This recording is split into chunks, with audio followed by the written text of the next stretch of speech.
Baik, kita pindah ke kisah Abu Kilabah.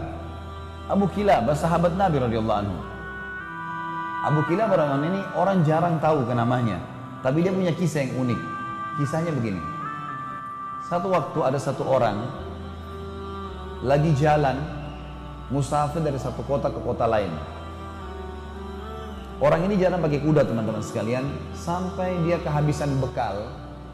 Dia lihat di padang pasir yang luas ada satu kemah di situ, ada satu kemah.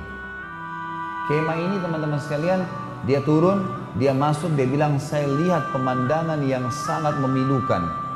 Kemah itu kosong, tidak ada makanan, tidak ada minuman, dan ada satu orang terbaring dengan punggungnya, kedua tangannya putus, kedua kakinya putus, kedua matanya buta. Orang ini cuma tergeletak. Lalu saya bilang, Assalamualaikum warahmatullahi wabarakatuh. Orang itu jawab, Waalaikumsalam warahmatullahi wabarakatuh. Lalu kemudian saya datang mendekati dia, dan saya lalu berkata pada dia, siapa anda ini? Dan apa ceritanya anda ada di padang pasir ini? Kata dia, saya salah satu hamba Allah.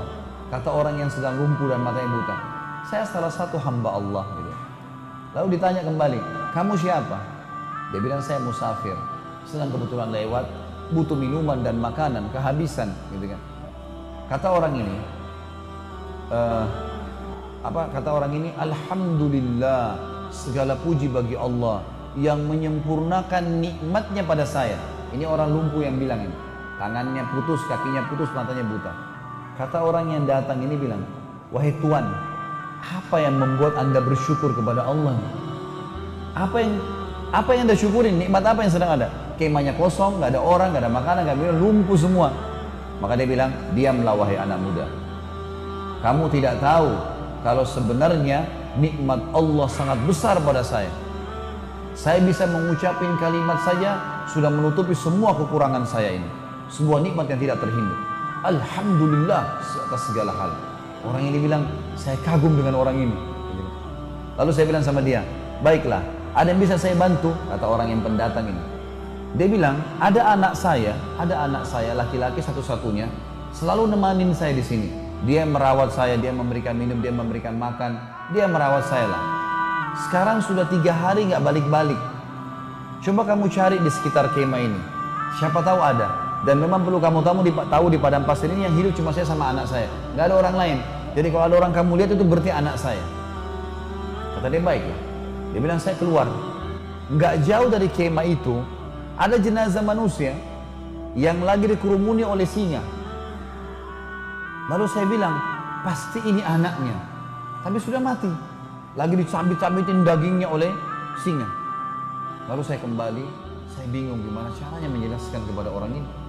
Dia sendiri susah, hidupnya di padang pasir sendirian, lumpuh, dan anaknya dimakan singa. Lalu saya pun datang, lalu saya mengatakan, wahai saudaraku, kata orang ini, pendatang bilang sama orang yang lumpuh ini, wahai saudaraku, apakah anda mengetahui kisah Nabi Ayub? Kata orang itu, tentu saja. Apakah bisa anda ceritakan kepada saya sedikit tentang dia? Kata orang itu, Ayub alaihissalam, orang yang tidak bisa dinilai kesabarannya, orang yang dicoba sama Allah 20 tahun dengan penyakit, 20 tahun dengan mati semua anaknya 12 laki-laki, 20 tahun dengan penyakit kusta sehingga ditinggal oleh kaumnya, hartanya semuanya habis, 20 tahun miskin. Kata orang ini, yang anda ucapkan benar, dan saya berharap anda bisa menjadi bagian kecil dari Ayub, karena anak anda, Ayub kan 12 orang laki-lakinya mati, anda satu anak laki-laki anda ini sudah mati dimakan singa. Kata dia, saya mungkin berpikir orang ini akan menangis. Dia senyum, lalu dia mengatakan, Alhamdulillah yang telah membuat anak saya mendahului saya ke surga. Kata orang itu, Alhamdulillah yang membuat anak saya, kata yang pendatang ini, kok bisa anda bilang begitu? Dia bilang, anak saya ini sangat bakti dengan saya. Menurut teori syariah, ya kalau bahasa sekarang, kalau dia bilang, menurut pemahaman agama yang jelas, yang saya yakini, kalau anak soleh, dia sholat, dia jaga ibadahnya sama Allah, bakti dengan orang tuanya, masuk surga. anak saya begitu, saya yakin dia akan masuk surga. Baiklah. Kata orang pendatang ini, tiba-tiba saja orang yang lumpuh ini bilang, asyhadu an la ilaha illallah wa anna Muhammad Rasulullah, meninggal dunia. Mati nih si lumpuh nih. Orang ini bilang, innalillahi wa inna ilaihi raji'un. Saya kehabisan bekal, kehabisan makanan, temu lagi orang seperti ini dan mati. Apa yang harus saya lakukan nih? Gitu. Dia bilang, saya keluar dari kemah, nyari informasi, ada siapa nih yang bisa saya minta tolong? Dia bilang, gak lama kemudian lewat 4 orang naik kuda dari kejauhan dengan hikmah Allah. Ini orang sambil bilang, saya sambil berdoa, ya Allah utuslah kepada kami orang yang bisa membantu. Gitu kan? Ternyata teman-teman sekalian, lewatlah 4 orang naik kuda, dia bilang. Penampilannya kayak orang-orang kerajaan, rapi, kudanya rapi gitu, dengan kecepatan tinggi. Saya pun teriak dari jauh, hai fulan, berhentilah. Ternyata dengan hikmah Allah mereka dengar saya. Mereka pun datang, lalu mereka bilang, ada apa dengan kamu? Kenapa kau minta tolong? Ada sesuatu? Dia bilang, dalam kemah ini ada orang tua meninggal, kakinya lumpuh, tangannya lumpuh, matanya buta, anaknya pun dimakan oleh singa. Kata mereka 4 orang ini, apa kamu bilang? Orang buta, orang lumpuh, mana dia? 4 orang ini seakan-akan memang tahu gitu, kenal.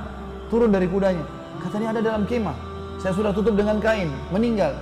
Maka pada saat dibuka wajahnya, 4 orang ini teman-teman mencium-ciumi jenazahnya orang lumpuh ini, sambil menangis. Orang ini tambah tidak mengerti. Kenapa kalian nangis? Siapa orang ini gitu? Kata 4 orang itu, kok nggak kenal siapa orang ini? Dia bilang tidak. Ini Abu Kilab al-Jurumi.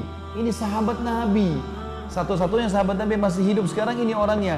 Dia sudah lama kami cari karena disuruh oleh raja untuk jadi hakim. Dia larikan diri karena tidak mau jadi hakim. Dia sampai tinggal di padang pasir. Dan ini orangnya, ini orang terkenal dengan kesolehannya, doanya mustajab.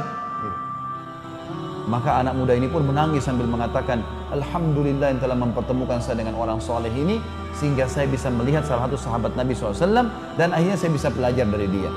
Tapi pelajaran kita teman-teman, bagaimana Abu Kilab dengan kenal Tuhannya, tahu kalau cobaan dunia hanya di dunia. Kalau ada orang lahir di muka bumi teman-teman, sebagai orang beriman harus yakin ini ya. Lahir, matanya buta, tangannya dua-dua putus, kakinya dua-dua putus pun, lumpuh total, lahir di muka bumi, ini hanya sifatnya duniawi. Pada saat dibangkitkan hari kiamat nanti, karena jasadnya akan dimakan oleh tanah, dibangkitkan hari kiamat, nggak ada lumpuh, nggak ada cacat, fisik baru.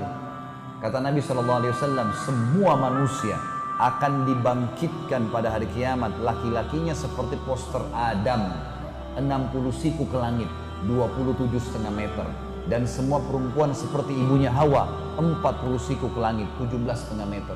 Gak ada lagi pendek-pendek, gak ada lagi orang yang ya, cacat, semuanya sembuh. Dan subhanallah, sebagian dokter mengadakan penelitian juga, kalau ada orang kena kanker, kena tumor, penyakit yang parah, begitu meninggal, jenazahnya itu pernah dicek, diperiksa, hilang penyakit itu. Jadi hanya sifatnya duniawi. Di jasadnya itu sudah tidak ada penyakit itu, hilang bersama dengan ruhnya keluar.